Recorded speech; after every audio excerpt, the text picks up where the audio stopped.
Stanford. Stanford waving his arm, moving to the right, going downhill on Jennings. Fading away, has it blocked, gets it back. Second chance opportunity. Stanford at the buzzer. And Temple victorious this evening over South Florida. The losing streak is no more. A buzzer beater for the Owls sends South Florida packing. Live from the studio set, I'm Sam Amons. We'll take a look at the retirement of the winningest coach in Big Five history. We're here from Mr. Big Five himself, Fran Dunphy. And I'm Haley Smith, live at the Pavilion. Later in the show, I'll be discussing Temple's women's tennis team and their international flavor. Many players from many different cultures. OwlSports Update is live, and it starts right now.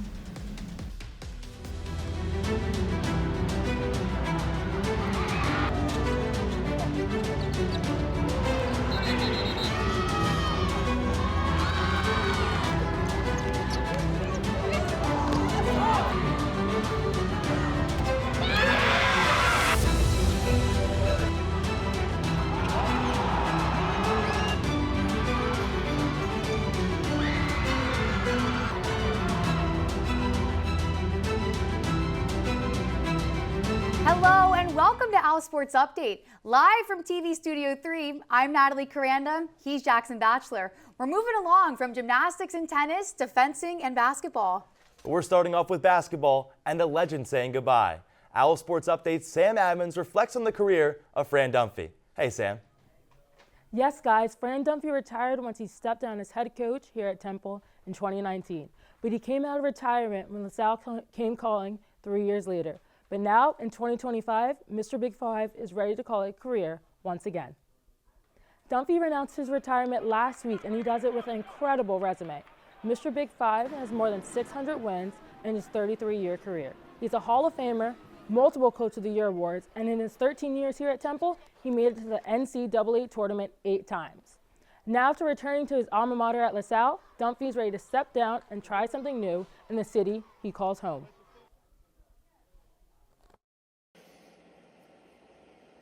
And I think when we do more for others, then we have done good work.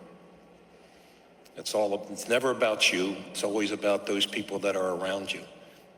Can you do more? And I'll be the first to stand up and say, yeah, I can. I need to. I want to. I want to be that person that never says no. I'm not very good at saying no, and I don't really want to be good at saying no. I want to be good at saying yes. How can I help? Fran Dunphy coached his 1,000th game at LaSalle. LaSalle's lost to Duquesne.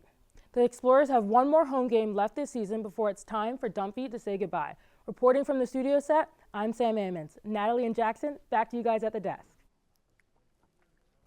On Wednesday night, a shorthanded men's basketball team returned home after a 2-game road trip as they hosted USF.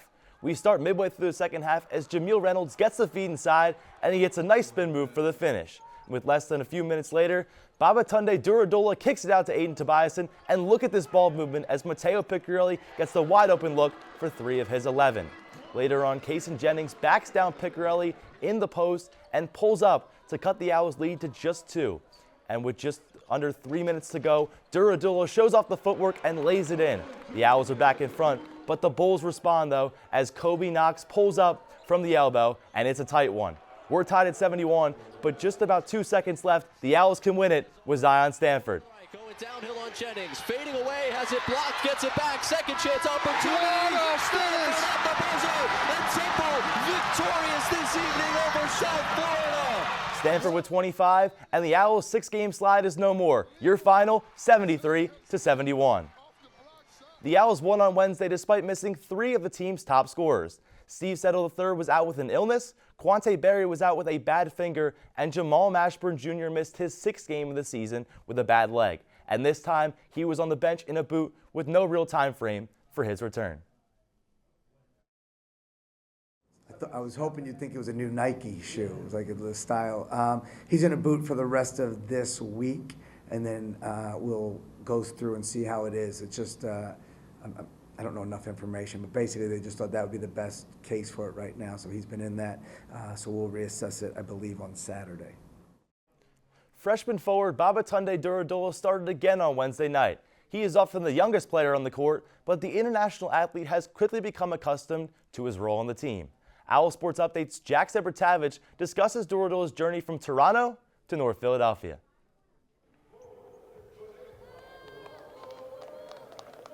Babatunde Dora Adola might be best described as a boy playing among men. The Temple freshman just turned 19 this month, but he's found a regular spot on Temple's starting five. Dora Adola is from Toronto and played for Canada Elite, where he helped his team win the UAA championship. Specifically Philadelphia, it kind of reminds me of a Toronto, so like coming here, like I didn't really have to make an adjustment because it already felt like a place that I lived for most of my life.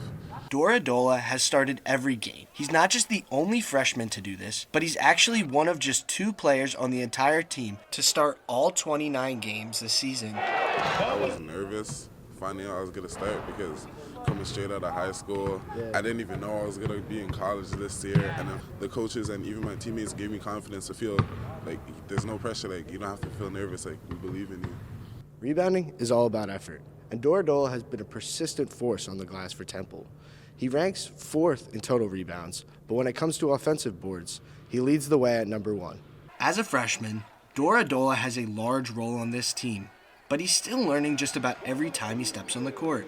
It's something you might expect from a 19-year-old who could still be playing high school ball. So it's kind of like a low brother, older brother connection with some of these guys, and it's just helping me, trying to get me better. At the Leah Core Center, I'm Jack Zebertavich, OwlSports Update.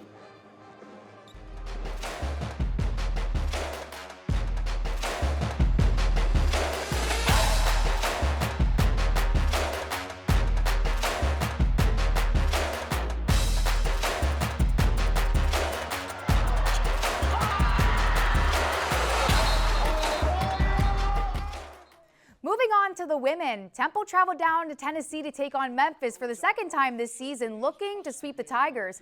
Jalissa Molina on the wing hits Tiara East off the screen, and she delivers, scoring the first bucket of the evening. Taniel Welch shakes the defender and pulls up for the mid-range, gets a kind roll and sinks it in. She ended with 13 on the night. Aluna Eaton dribbles off the screen, between the legs, step back 3, and drills it.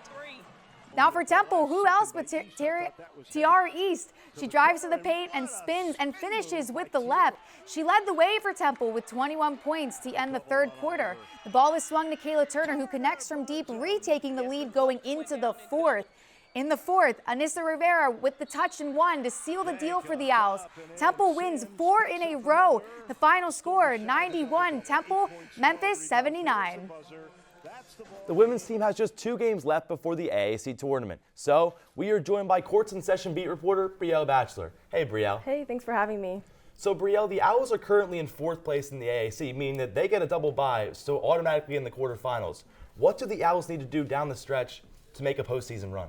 I'd say that they need to focus on being aggressive throughout the entire game and not just when they realize the other team is outscoring them. The Owls have played well throughout this season as they, continue to lead lately, and that's a good sign heading into the tournament. Now, Brielle, for you, are there any standout players you kept an eye on all season long? I mean, it's pretty obvious. I would say Tariana Gary and Tiara East. Gary is a 5th-year student, which means she's well-seasoned, and she plays a leadership role on the team. She's also been great at scoring. I mean, she just surpassed 1,200 points this season. And as far as East, I mean, she's been outstanding on defense this season, and she actually just reached 500 rebounds this season. So, Brielle, last season, the Owls were a 3 seed in the tournament, but they were upset in the semifinals. Can the Owls this year get back to where they were and even make it to the final round? I mean, realistically speaking, it might be a little difficult with teams like UTSA, South Florida, and Texas standing there at top 3 in the conference. The Owls are 0-4 against these 3 teams combined this year. Now, Brielle, you've spoke about who you've considered your MVPs this season, but which player would you consider to be a dark horse for the Owls in the postseason? For a dark horse, I would have to say Jalissa Molina. I mean, she's the tallest on the team, standing in at 6'3", which means it's easier for her to make points and get in the paint. Now, Brielle, thanks so much for the update. You can catch Brielle and the entire Courts crew back on set the first Tuesday after spring break. Thanks, Brielle. Thanks for having me. We are now up against our first break of the day. When we come back, we'll talk about 2 teams that held their senior days over the weekend, with both events resulting in victories for the Owls. We're back in 90.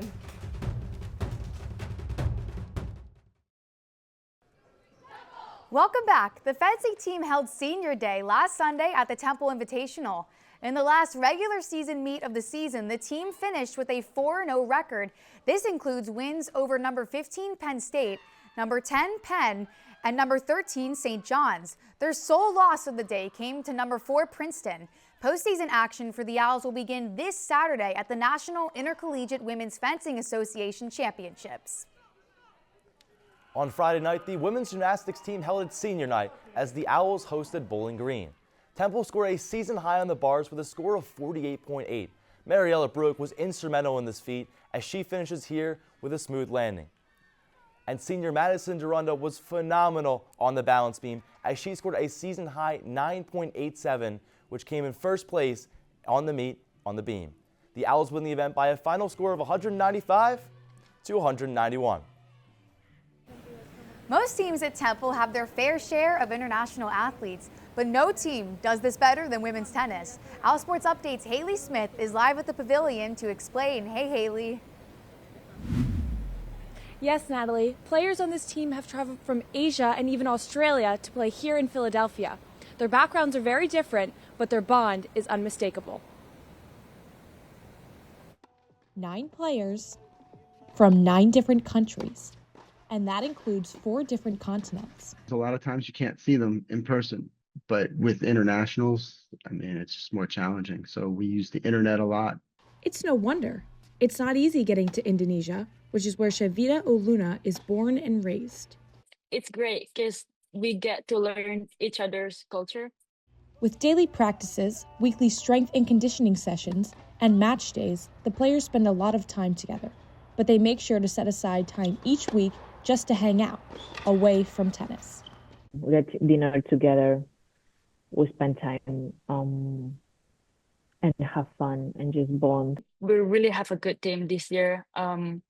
Everyone get along and we bonded more than the teams that I was on.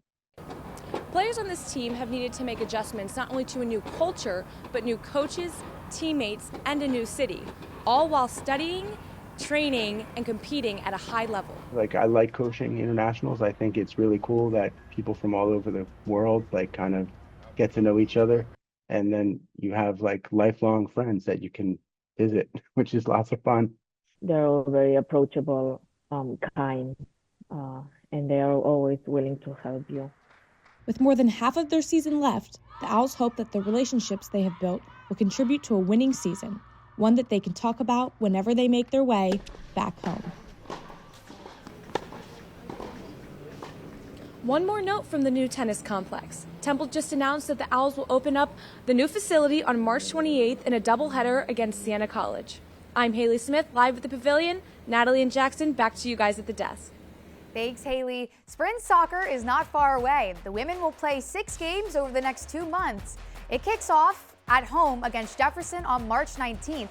There is a road game in Annapolis in April. There is the Philly 6 tournament with at least 2 shortened games in one day against Ryder and St. Joe's. The Owls will end the spring mid-April with games against East Stroudsburg and Princeton. Whether it's women's soccer or men's basketball, Temple is trying to catch up in the new college landscape that allows student athletes to make money off their name, image, and likeness. Earlier this week, 2 big names came to campus to try to kickstart this new effort. 2 schools, 2 legendary alumni, and 1 big night in Philly. Temple University and St. Bonaventure teamed up for a first-of-its-kind event, with the end goal of raising money for the 2 schools' NIL programs. It really takes pulling all our people along, educating them, and hopefully tonight's a night, we can do a little bit of both of that with both our Temple audience and our Bonnie's audience. ESPN's Kevin Nagandi and former NBA insider Adrian Wojnarowski spoke college basketball, NIL, and the future of student-athlete support. Yeah, we know the odds are against St. Bonaventure and Temple. The event was held right on Temple's campus at Minton Hall on Tuesday night. The venue is a familiar place for Nagandi. He spent 7 semesters with the Owls and graduated in 1998. As for Woj, he graduated from St. Bonaventure in 1991. He grew up on Bonaventure basketball. I grew up on Temple basketball. So the idea that we could help our alma maters and the programs moving forward in this ever-changing college landscape. It was like a home run. In attendance were some big names in Temple athletics, including new head football coach Casey Keeler. And it was so interesting to listen to Wojo talk about his experience as a general manager. The guest speakers challenged the attendees not only to support the NIL programs, but to show more support for Temple athletics as a whole, most notably through attending games. I grew up at where McGonigal was jam-packed, and we opened up the Liacouras Center known as the Apollo, and you didn't want to play here. We need to get that back. Even though the two schools were old rivals from their days in the A-10, the former Owl and former Bonnie are doing their part to help their respective alma maters navigate a new college landscape of name, image, and likeness. It's time for our second break of the afternoon. Temple lacrosse lost a lopsided game to Penn on Wednesday, but we're going back in time to last week's game against St. Joe's. Yes, part one of my behind-the-scenes series on Bonnie Rosen's squad. We'll head into the locker room to see how the team approaches game day against the Hawks. Stick around, OwlSports Update is back in 90 seconds. We trained for this, we battled for this. Welcome back. There's so much going on behind the scenes for Division I athletes as they prepare for game day. So much so that we wanted to take a look. Let's send it over to the studio set where Natalie is standing by, ready to bring us behind closed doors. Hey, Natalie. That's right, Jackson. This is the beginning of a semester-long series on the lacrosse team. We're taking you behind the scenes with each installment. For part one, I had an all-access pass into the women's locker room during the matchup against St. Joe's before, during, and after the game. Just about anyone can watch a game from the stands. But there's one place that's only open to those who wear a uniform. The team's locker room is the main hub before, during, and after game time. It's so much more than just a place to change. It serves as a space for communication, bonding, and strategizing. It's the Owls' safe space. Players arrive anytime from 2 to 4 hours before game time, and that's when pregame starts. And then there's Hall of Fame head coach Bonnie Rosen. In her 19th season as one of the nation's most successful coaches, her pregame speech changes the mood and changes the focus. How are we doing? Good. Awesome. Let's go dominate. Temple on 3. 1, 2, 3. Temple! Once the pregame meeting wraps, it's time to head outside and warm up. This particular game against St. Joe's just so happened to be one of the colder days in Philadelphia this year. After 2 periods of play, it's time to head back into the locker room with the game tied at 6. Be ready to get to X so the ball can swing through you. So we got same plan getting out, get yourselves ready to go, warm yourself up, and then get going again and see how The second half didn't go Temple's way, but win or lose, the team always talks afterward and gives shout-outs to their fellow teammates. All of this is to ultimately create a shared mindset that extends onto the field for future games.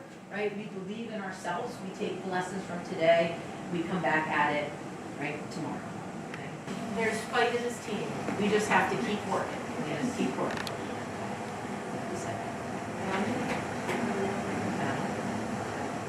Family on 3, 1, 2, 3. Family! This is just part one. In March and April, I will continue to take you to new places that you likely haven't seen before from the lacrosse team. I'll highlight a special ceremony for one of the team's most important supporters. My series will also include an overnight trip to Virginia when the Owls take on Old Dominion. And before those 2 stories, I've got a more local look in part 2 of our series where I hop on the bus with the Owls on their trip across town to take on Penn. So anything you need for game day, take it off, and then we'll meet in the locker room. Even a local trip is an all-day affair for the Owls. Look for part 2 of my behind-the-scenes series on women's lacrosse coming up on the first Thursday after spring break, March 13th at 12 o'clock on TUTV. It's time for our last break of the day, but when we return, we'll take a time out with our guest, Teo Strand, who is a midfielder for the men's soccer team. Stick around.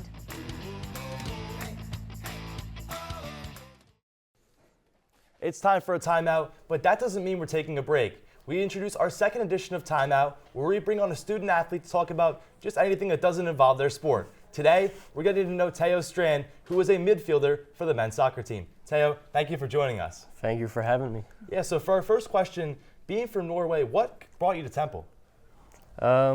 in US, you have the opportunity to play, like go pro in your sport, and at the same time pursue academics and get a bachelor. So, like being in an environment where people want to go pro and still get a degree is just amazing. And facilities here are like insane. We have everything we can dream of, and it's just an amazing opportunity. That's awesome. And I also wanted to ask, are there any like major differences in teaching styles between Norway and learning here then? I mean, it's kind of similar, but maybe in Norway it's more like you don't have to talk that much in class. Here you gotta show yourself, you gotta prove why you should get a good grade here. So yeah, that's might be the biggest difference, but it's kind of similar. To switch things up here, what would you say is your favorite American food? Oh, to be honest, there's so many good foods. It's absolutely amazing. Like we have Cane's, Panda Express, Pliables, but if I have to choose one, it has to be Cane's. Yeah. No, honestly, I think that would be my favorite too. Yeah. But do you have a favorite American soccer team? Not really, but I think I have to go with the Union. And then what would you say is your go-to social media platform? I like to post on TikTok mostly, and also Instagram, but yeah, TikTok. And also, what are some of your hobbies like outside of playing? In Norway, it's more like fishing, hiking, and stuff like that. But here, it's a different world. We have so many opportunities. We can go to games, college sports, like Eagles, where the parade and everything were crazy. So just like being with friends and explore the city and the amazing opportunities here. And then if you didn't play soccer, what sport would you have played? Ooh, good question. I've just been playing soccer in my life, but if I grew up in America, I would probably try football here. That would be cool to try, but I don't know. Well, that is unfortunately all the time that we have for our second edition of Time Out. Teo, thank you for spending time with us. Thank you for having me. The weekend calendar of matchups. Women's track is headed down to Alabama to compete in the American Athletic Indoor Championships. Men's tennis is at Delaware, while women's basketball is at home playing Rice. To Saturday, fencing is in North Jersey for the NIFWA Championships. Lacrosse is playing UMBC at home, and women's tennis is at Princeton. Finishing off the weekend on Sunday, men's and women's tennis are both away facing Portland and Delaware State University, respectively. And as we head into spring break, there will be no shows next week, but our regularly scheduled programming will return with our sports brief on our social platforms. On Tuesday after break, Pat Dallahan and Gabriel Liddington will be live with Courts in Session at noon on CUTV. And on Thursday, Sarah Whitten and Sam Cavone will be on the desk with OwlSports Update, also live at noon on CUTV. Now that is sadly all the time we have for today for our last show before spring break. From Annenberg Hall, she's Natalie Koranda, and I'm Jackson Batchler. Have a safe and enjoyable time off, and go Owls!